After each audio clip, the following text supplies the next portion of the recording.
वर्षदेखि नै युज गर्दै आइरहेका छौँ। रिसेन्टली पनि अहिले यो नयाँ हाम्रो हट जुन कन्स्ट्रक्सन देखिरहनु भएको छ यहाँ पनि हामीले टेस्ला नै युज गरिराखेका छौँ। अब एसीसँग चाहिँ हामी निकै फ्यामिलीहरू विगत 3-4 वर्षदेखि रिजोर्ट चलाइरहेको भएर एसीका प्रब्लमहरूसँग चाहिँ अलिक बढी वेल नन हामी छौँ।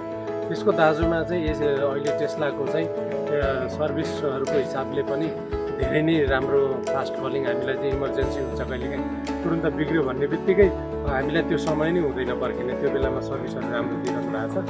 अर्को कुरा चाहिँ अब सर्भिसको चाहिँ अलिकति कम पहिलेको एसीहरू भन्दा चाहिँ पहिला ब्रान्डका एसीहरू भन्दा अलिकति सर्भिस चाहिँ राम्रो पनि र त्यति बिग्रिने ओर्ने त्यस्तो धेरै छिटो समस्या आउने समस्याहरू पनि त्यति साह्रो आइरहेको छैन। र टेस्ला चाहिँ अब फ्युचरमा हामी अझै पनि कटेज रुमहरू बनाउने प्लानमा छौँ र टेस्ला नै हामीले युज गर्दैछौँ र तपाईँहरूलाई पनि टेस्ला नै युज गर्ने म सल्लाह